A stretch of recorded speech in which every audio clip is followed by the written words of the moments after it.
in order to capture that person's attention in the first place, you need to treat them like a human. A lot of people get into B2B or think about B2B and they instantly get into business mode. You're still speaking to a single individual. You're listening to Campaign Brief, presented by Wondertree Media. I'm CJ Thomas, and I'm sitting down with marketing industry leaders to hear their stories, strategies, and lessons learned that you can use to stand out and grow your brand. Hey everyone, in this episode, I'm sitting down with Will Foody. Will is the Director of Marketing at Buzztime, an interactive entertainment company most known for their tablets where you can play games, order food and drink at restaurants, and more. So if you've ever been to like a Buffalo Wild Wings and you've seen those tablets on the table where you can play trivia and place orders, it was probably made by Buzztime. In our conversation, we get into things like what out-of-the-box marketing strategies has Will tested at Buzztime, what worked, what didn't work. We also talk about content marketing for B2B and how at the end of the day, we're still just talking to human beings, and we get into so much more. So please enjoy this conversation with Will Foody. Dude, thanks for doing the podcast. Stoked to have you on. Thank you. Yep, glad to be here. And I think just kind of a cool place to start, just to talk a little bit about Buzztime and what your role is there and what kind of the main focus for you in your position at Buzztime is right now. Yeah, perfect. So just to give a little background on Buzztime, Buzztime is an interactive entertainment company. They've been around since the 80s. Actually, we're going to be celebrating our 35th birthday next month, which is kind of a big deal. I am the director of B2B marketing there. So in short, I support the sales team. Me and my team create collateral, content, and generate leads for the sales team. That's my day to day. And that's interesting that you say like you're director of B2B marketing and you support the sales team, because I think a lot of times you hear the conversation about like sales versus marketing. So hearing you say that you support the sales team is like right off the bat, I think you're set up a little bit better than most, where it's kind of like sales versus marketing. Mm-hmm. What do you mean when you say you support the sales team? Like, what does that look like for you? Yeah, so that same view that you just said, that sales versus marketing, you have to have a purpose. Both have a purpose for the company in itself. And without the sales team, my job is meaningless. Somebody has to sell. The marketing that I'm doing is to generate revenue for the company in the end. So everything funnels through the sales team. The sales team's job is to create relationships with those leads that the marketing is creating. So their job is also to help tell the story of Buzztime and ensure that the customer or the potential customer is happy with what we're going to give them. And all of the marketing that we produced isn't going to kind of lie or oversell, because when they get to that salesperson, that salesperson doesn't have to continue that lie, and then they get the product, and then the product isn't what they thought it was. So in that supportive mentality, you're really hoping that you're handing off the truth to someone. You're creating marketing that is real and is about your actual product, because it's very easy to kind of veer from that path. And I think even just kind of going in, like stepping back a little bit, just to kind of set the stage, like let's talk a little bit about who you're marketing to, because you say B2B and you kind of talked about what Buzztime is as being that live interactive kind of platform. On the B2B standpoint, sort of who is your market and what are we ultimately trying to achieve here? Yeah, so Buzztime's market is really anywhere where people gather and spend time. Their main focus has always been bars and restaurants. That's where Buzztime started. So in the 90s, where Buzztime really, really was popular, I mean, everybody knew who Buzztime was. It was pre-cell phone game era. Where you can go to a bar in San Diego and then go to a bar in New York City and you could be playing trivia against each other. And it was cutting edge. I mean, it was different than anything anybody else was doing. Yeah. So in that same like idea of who we are trying to service, really sticking into that bar and restaurant niche, but we've expanded into other verticals that we know people are hanging out in or just wasting some time, just kind of want to play a game, keep interested, keep entertained, and that's on the customer side. And the business side, they're keeping people in their venues. They're getting that extra cup of coffee or another beer or some more food to continue playing the game as they hang out with their friends. So we've been in senior living facilities, coffee shops. Really? Wow. Yeah, colleges. There's various businesses that have brought us on. And we have like a single event-based trivia app. So that we've done at various locations too. So that could be a conference that has an event or even just a one-time event at a bar, things like that. But you can think of the possibilities with that as well. Yeah, and I'm curious, kind of looking at that and understanding that that's kind of your target market. What are some of your biggest focuses in terms of marketing and building that awareness? Are you focused more on creating that brand awareness, or are you a lot more on like the lead gen side, and where do kind of your priorities lay on that spectrum? So I think you have to do it all. You can't just do one. If you brought somebody in, say on a lead gen side, and it was a pretty landing page and you have no collateral to back it up, or you have no story to tell after that, they get to the presentation that the salesperson is going to give to them. That's all part of the brand. It's all part of the lead gen. It's all part of the story that you need to weave together in order to tell what the product is or what they're going to receive in the end, to truly give that full picture. And what do you mean by kind of have that story to tell along the journey? Like, what does that look like for Buzztime? So for me, it's really the education to the actual completion of sale. And then after that, when they're actually a customer, is continuing that education of the product and of their industry too. I've found a lot of success and awareness in the industry just by providing education. So blogging in general, providing real information, not fluff pieces, but actual information that people want, just to drive them in, just to understand who your brand is. It doesn't have to be directly tied to your product. So we are, say, targeting the bar and restaurant industry. Maybe we provide a schedule, just a printout schedule that people can use. That's going to drive people in from the bar and restaurant industry. It might not be exactly tied to our product, but now they know who Buzztime is. Well, okay, what else do they have? They then maybe look at our product. Oh, that's interesting. So and you can remarket to people. There's various other ways. Hopefully we're able to capture their email and continue marketing them different pieces of content. Hopefully throw in a promotion every once in a while so we can get them to learn a little bit more about our product. Something recently that we did that's actually pretty interesting. Yeah. So through all the education, remarketing tags, everything on LinkedIn, we are running a in-mail campaign, and all we're asking is to set up an appointment just to learn about them. So saying, hey, thank you for visiting us, and we saw that you were in the hospitality industry. We'd love to set up an appointment just to learn a little bit more about you. Interesting. And is that getting pretty good response, or? It's getting great response. I didn't think it was going to work as well as it is, but when people are on page, it's actually converting at 25% right now, which is insane for most conversions, especially scheduling an appointment to speak with somebody. Yeah, it's not just like a download or an email capture. There's nothing. It's just an appointment just to have a conversation and talk about themselves. That's interesting, because I think that, at least for me, my guard is up even when I hear I want to learn about you.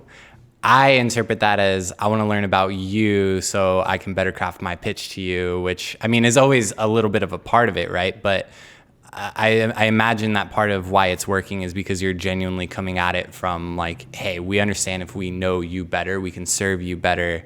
So it's cool to hear that it's actually working out well. And I love hearing you talk about the focus on that educational marketing, because, you know, I'm a big believer in that. I think obviously the days of just shouting at the rooftops about how great you are, like, not that that ever really was effective, but even more so now is just complete nonsense, and really being able to add value along the way. And I see you guys doing a lot of that. And some of the things I see you focusing on in terms of the content and even that educational side, I think a lot of times in the B2B space, there's this misnomer that it's like you should only be speaking logic, it should only be statistics, it should only be, right? Like, it's not like talking B2C, you know, we're not speaking to emotion, but it's like, it's really human to human, like at the end of the day, right? And I see that you do a lot of that too with some of the video pieces that you've done, where it's still not just, hey, we're going to increase your sales by 30% and all of this, but really communicating the mission and the purpose of Buzztime, of bringing everyone together,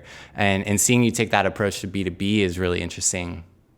Yeah, so I completely agree. A lot of people get into B2B or think about B2B and they instantly get into business mode. They're like, well, we need to create a spreadsheet and people need to see the numbers, and that's the only way that people are going to understand you. You're still talking to a person. You're still speaking to a single individual. When you hook that individual, all of those numbers and that type of information will work. But in order to capture that person's attention in the first place, you need to treat them like a human. You need to understand who they are, what they are. You're creating that persona still about that person. When I'm looking at a company, I want to target the company for the fit for our product, but the individual within that company is still just a person. So you need to figure out what their likes are, what their dislikes are, what their focuses are. Some of those focuses may be business oriented, but those things are going to catch their attention, and then the feeling and the resource that you're giving them in the end is going to be what truly captures them. And that's such a key shift right there, is looking at, like you said, I love that you say, yeah, we still have to look at the business and make sure the business overall is a fit for our product, but then getting clear on who that person is, because I think it goes to what we're saying about human to human. I think one of the big shifts for me, even in the way we approach it, is just understanding that not every human within the business has that marketing kind of ROI or that number as their main objective. Especially for us, like, I went into it as a video production company thinking, well, our differentiator is we're going to be results focused. Like, we're going to push, our videos will get you ROI, our videos will get you click-throughs, like hitting all the, the buzzwords of all the KPIs. And while, yes, that's still important and that's still a huge focus, I've learned that a lot of times, just by the nature of what we do, they're reaching out because they want something that they can show off, that they can be proud of, and that, that'll make them look good for their boss. And while, of course, we want to make sure that whatever we're creating is aligned with what the true goal is, like, those are things that are important to keep in mind. And I think that goes across the board in B2B, right? And I'm sure that's something that you guys experience, is not every one of your, your potential contacts or customers is thinking just in terms of sales, but what are those sales going to bring them? Or what is having the Buzztime experience as part of their offering going to bring them? Yeah, I completely agree with you. I think the big thing in B2B, the ROI factor that people always try to hit on, is I'm going to make you more money. That is the number one thing that people outside of the marketing world are like, okay, looking at a software and like, okay, that person's going to think, how do I make more money off of this thing? Or how can I get more money from my company off this thing? Where if you approach it from a marketing sense of how much money you can get off that, it's not always going to work. It's more, how are you going to change their business? And in turn, they'll realize the money that is gained from that change. So focusing on the money, it might convert some people along that product adoption curve, but right away, it's not going to sell everybody. A lot of people are going to be doing research. They already know how they want to make more money. For Buzztime, they want to run an event. They want to put something entertaining in their location to keep people around. They get that already. That's why they're searching for us.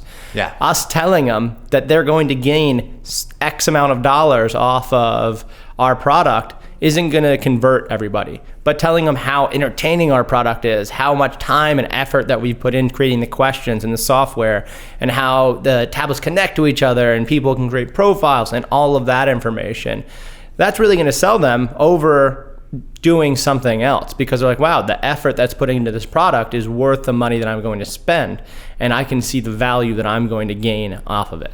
And it's a much more differentiated value prop anyways, right? Like, most B2B service providers or products what they're going to be pitching is ROI, is a return. And so it's almost like there's no differentiation there. Of course, we all know that that's a huge goal. That's almost unexpected if you're going to invest in something.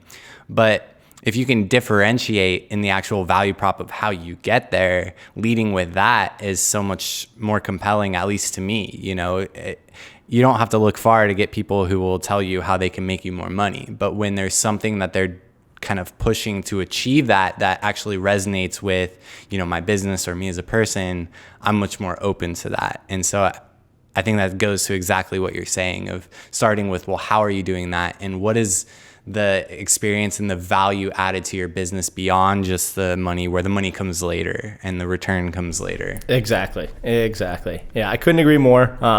I think a lot of people lose focus on that as well. Yeah.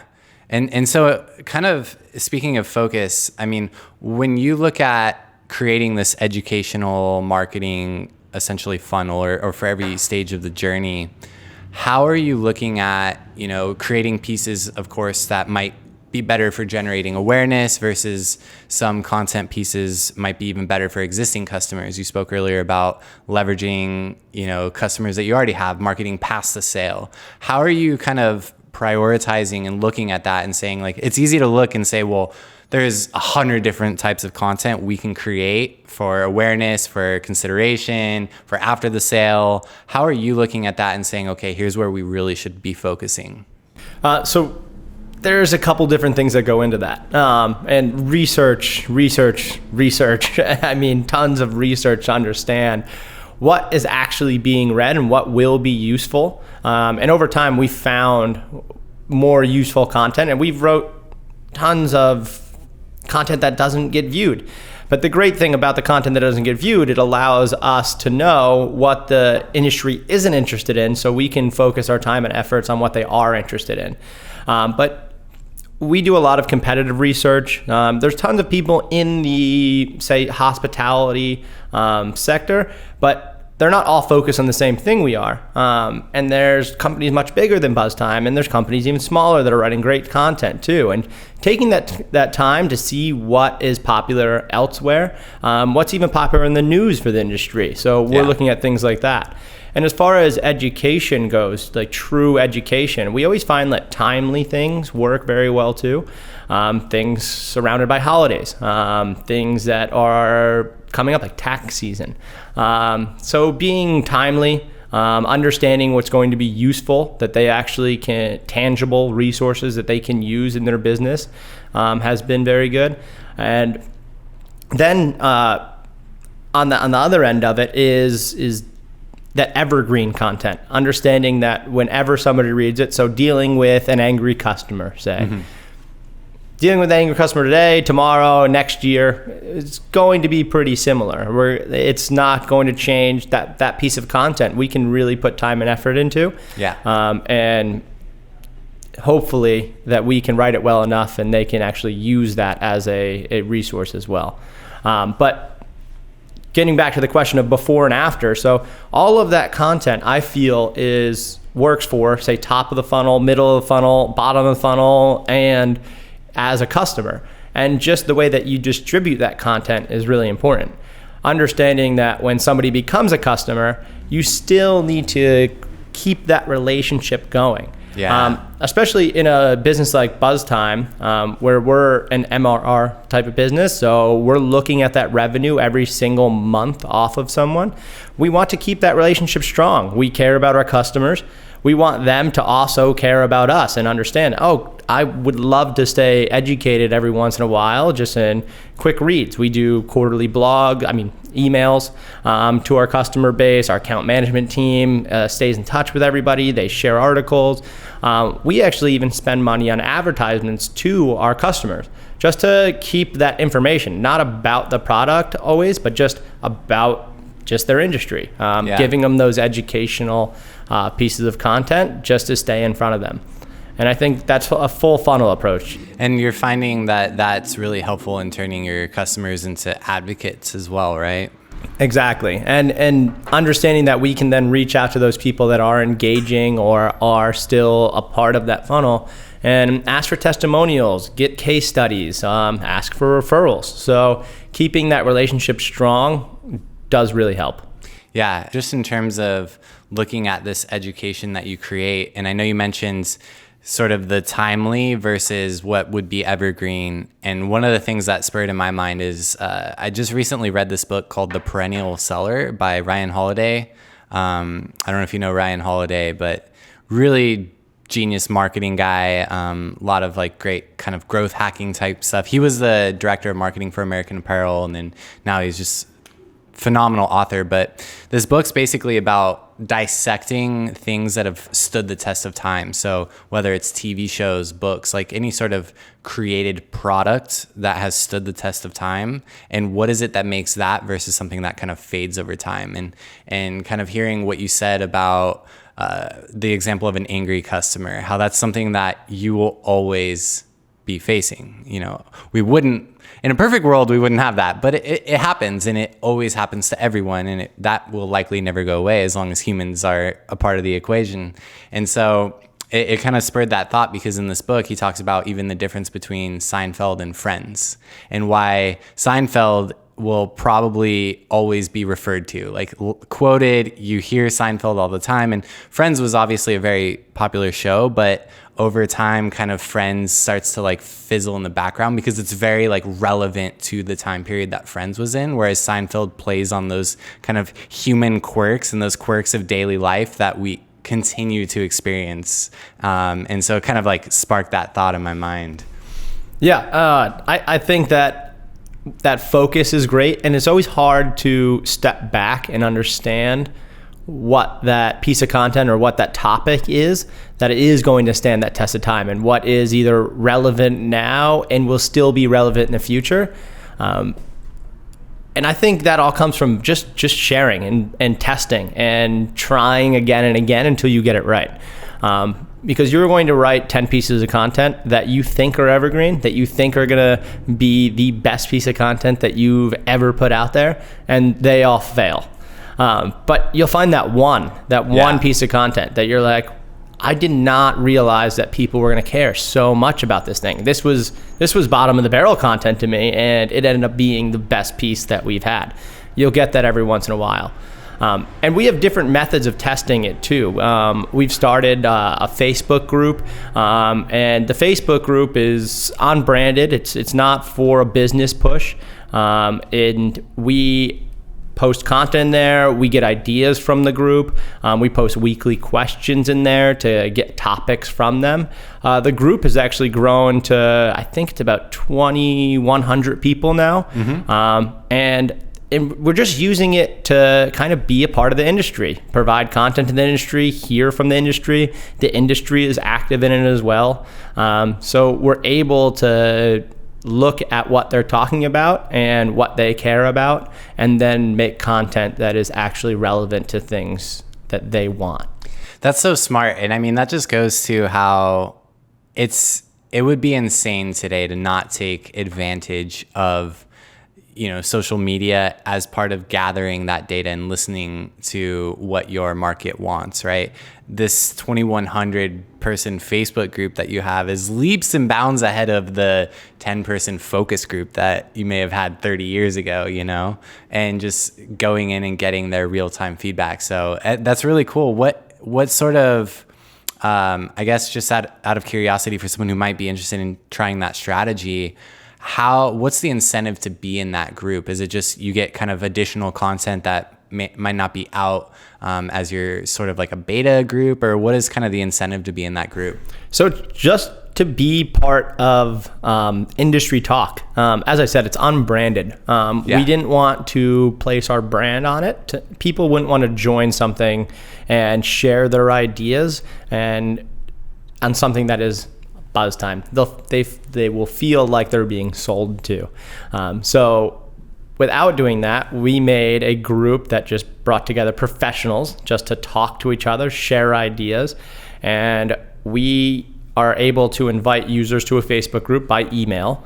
And we're collecting emails all the time for our newsletter, through leads, and we just invite those people to the group. And we're not doing product pitches, as I said, or anything. So it's really just to be a part of their own community. And people see that as well. They see the people sharing questions, advice, topics. And these people really get into it. I mean, one of the best things that I saw on the group that I never would have thought people really cared about were people asking for water and then sugar and lemons to make their own lemonade at the table, and that infuriated people. And I never ever thought that was going to be something that the industry would be up in arms in. Just like those little things, you're like, wow, okay, like that's interesting. Like, how can we play around with that? We know that that's a hot topic. How can we do something with it? And the group really allows us to do that, and having that open forum to talk instead of it being a focused group about a singular thing really helps that. I love that. And I think that really helps you to also create more segmented content, I imagine, right? I mean, as you mentioned, your target market is really anywhere where people gather, but within that there are segments. So are you more so creating content that's sort of generalized, or are you creating content that's like, hey, we're going to look specifically at this pain point of, this particular type of restaurant or things like that, and create that hyper focused content? How does that kind of play in with you? So for the most part, as far as from, I guess topic based is what you're asking, is how granular is the topic. We like to stay broad at first, and then understanding what broad content is going to work. And then if a piece of content is very popular, how can we break that off into more granular pieces? Is there something that we could add even to that singular blog? With the algorithms changing all the time, in the past, it might have been better to write 20 pieces of content all focused on different things. But over the years, that's changed a lot. And instead of rewriting an entire blog just focused on a singular thing, you can add that content to an existing blog and then just refresh it and repopulate it.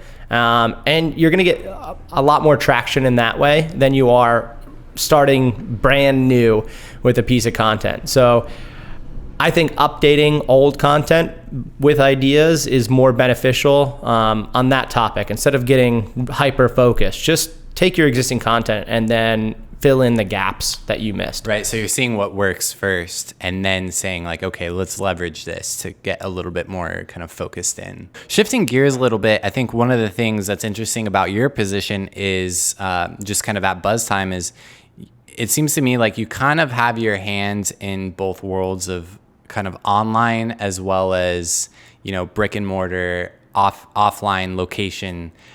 And I know that just kind of in talking to you, there's sort of this focus on having these online efforts, but you're also having to drive a lot of offline action and a lot of offline engagement. And I know that that's something you're really good at. Can you kind of speak towards that? And what does that look like going from online to offline and having those worlds play together? Yeah, so the offline connection, when we're getting people on the phone, say, that message that we're talking about, going back to that story, is something that we've crafted over time and understand how we're talking to people and also how we're connecting offline as well. So Buzztime's job doesn't stop once that user is in the funnel. We have to understand how to get in front of them. So trade shows, mailers, different types of collateral, when they are a customer, getting their customers engaged. So that B2B2C approach, which is, I think, a relatively new term in the industry, that B2B2C, and the focus and understanding that is a thing. But Buzztime also supports our customers. So that's collateral inside of venues. So think of little things. So trivia poster with the times and schedules and things like that, just helping our customers succeed as well. But something interesting we've tried as far as offline that kind of, it worked in a way. It didn't work. It worked to get people to notice us in a way. We sent about, I think, 500 boxed potatoes to people with messages on them. Boxed potatoes? Yes. Wow. Yeah. So we got the idea, I believe it was actually on Shark Tank. I think they got a deal as well. Somebody was just sending potato messages to people. And we're like, okay, that would probably get somebody's attention. Like, at least just get them to like say, who sent me a potato? So we took the team and we just wrote a bunch of messages on potatoes and put a card in there and then just shipped it out to people. And I gotta say, it is the first mailer or collateral that we've sent to people where we had people calling in, just like, why'd you send me a potato? Well, what's going on? What? And just getting people to like be aware, like, oh, okay, great. And just get them on the phone and just start talking to them and just get their attention, because something weird like that is going to stand out more than just sending a postcard.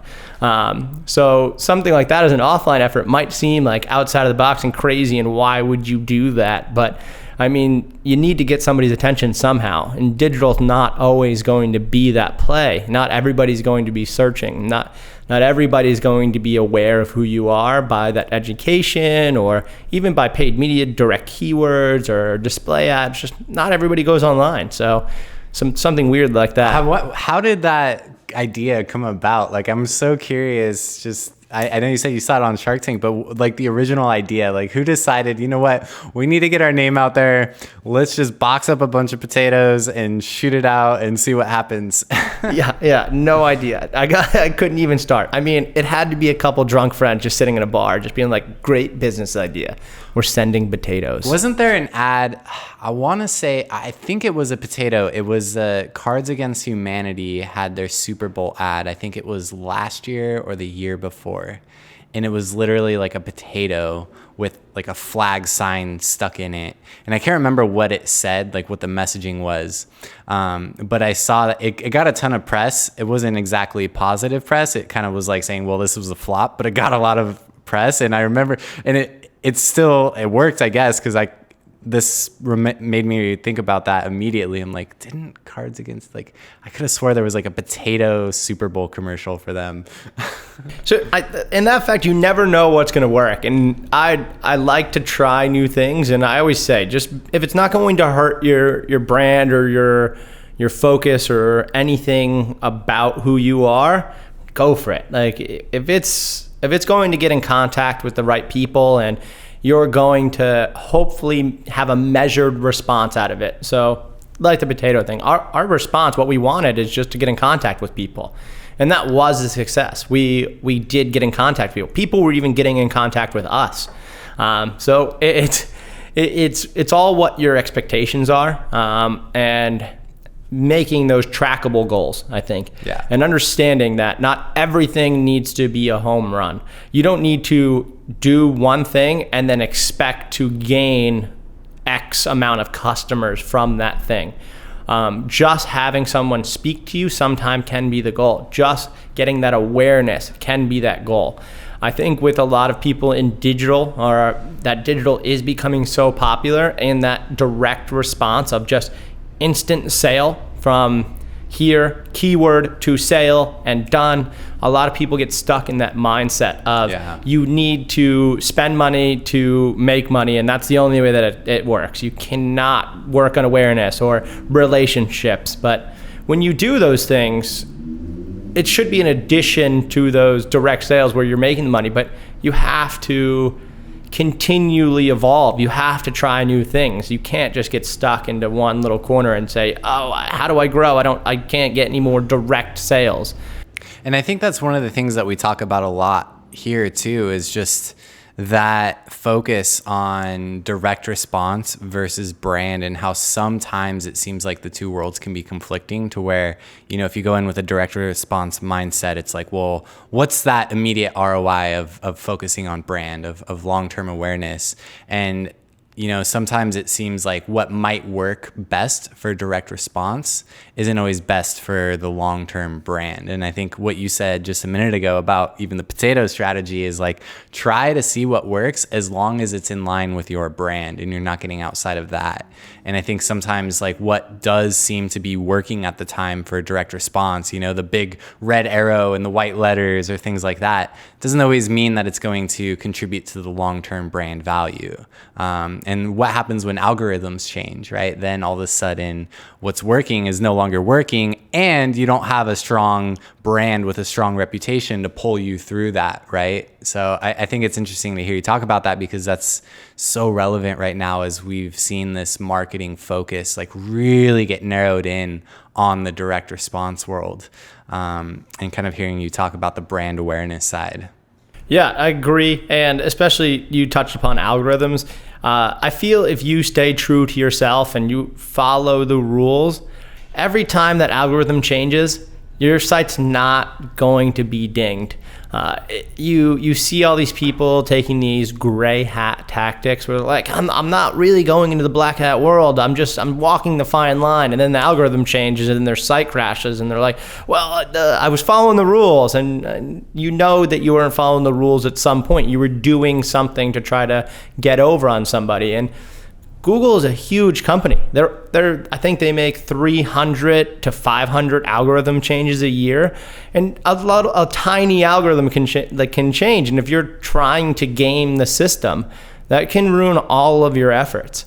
So even in that idea of like going to get the best response the fastest way and the quickest way possible, I don't feel is always the best approach. There will be times where you might need to do that, or ways to think about how to do that. But I always like thinking about that long-term play of how do I do this in a way that is always going to work, and I can maybe change the message up, or I can change the flow up or add something else in, but the whole funnel is going to still work. The content I'm creating is still going to drive people in. The message that I'm giving to people is still going to sell them in the same way that I'm going to sell them in the future, even if our product adds an additional feature or we change up something we're doing that month. When you're trying to get that direct sale, sometimes that's where you get that idea maybe in someone's head that they're expecting, and then they receive that thing and they're like, well, this is not what I wanted. This is not what I expected. What's going on here? And that's kind of the core of what we're saying here just in general in this whole conversation is it's really, there's no tricks or tactics that can get around like just adding real value. When we talk about the educational marketing, when we talk about direct response versus, building brand and even just, how you go about presenting your value proposition and what you lead with to your target market, there's no way around like actually saying like, here's what we're going to do to add value to your life, your business, yourself. And anything outside of that is just going to be noise. And so if you're trying to, like you said, game the system and say like, well, hey, we can take advantage of this algorithm to get a little bit higher click-through rate, but you're not at the core doing something that's valuable or meaningful, it can only mean short-term micro gains. But what about the long term? And I think that that's like such a critical thing, is because I guess the way I've always looked at it, and it's just my perspective, but I think at the end of the day, businesses exist to add value. And the business that adds the most value will get the most in return, right? It's kind of my favorite quote from Jim Rohn is that you don't get paid for the time you spend or the experience you have. You get paid for the value you bring to the marketplace. That's like my tenet when it comes to business. And I think that the same, like that applies with marketing as well. Like the value you're adding with your marketing will get you more of a return. But if you're just trying to kind of like trick your way into results, like it can only, get you so far. Exactly. Yeah. And just in the same way, full circle, as I said, I'm here to support the sales team, and the company's job is to support the customer. It's not that the customer is always right in that sense, but you are there to hear the customer, understand what the customer thinks about what you're doing, and make those changes and plan for those changes, and understand that the business itself won't exist without that customer. And I think sometimes that picture does get lost. And even in position-wise, as in if I would get that clash going on with sales, to say like, well, I'm doing all the work, and what are you guys doing? And if you don't look in that supportive mentality of like, how do I change my marketing tactics to better support how you sell the product? Because if I'm going to go in a different direction, and that's not the way that you focus on things, like we're gonna be coming into that clash. But if I look at it in the sense of I'm supporting you and how you do your business, I'm gonna then create my marketing and my efforts around how the company sells the product. And same way for a business. They should be listening and thinking, and how do I support and help my customer get to the next level? Or for Buzztime, how do I engage people more? How do I make the product more beneficial for the business? And I think that we really are doing that as a company, trying to add more value to that end user and even to that customer, really building things into the games. There's a lot of new things coming out from the games part, and understanding how to involve the customer more, so the player. So if anyone wants to kind of learn more about you or Buzztime or kind of what's going on there, where can we point them? Yeah, so my name, William Foody, pretty unique. I actually have my own website as well, so williamfoody.com. It's Foody. Find me on LinkedIn, my own website, and you can get in touch with me that way as well. Awesome. Sounds good. Well, thanks a lot. All right. Thank you, CJ. All right. Thanks, Will. Thanks so much for checking out this episode. I hope you liked it. I hope you got a lot out of it. If so, it would mean the world to me if you could jump over to Apple Podcasts and leave an honest rating and review for the show. That helps us get this out to more marketing leaders like yourself. I'll catch you on the next episode. Thanks.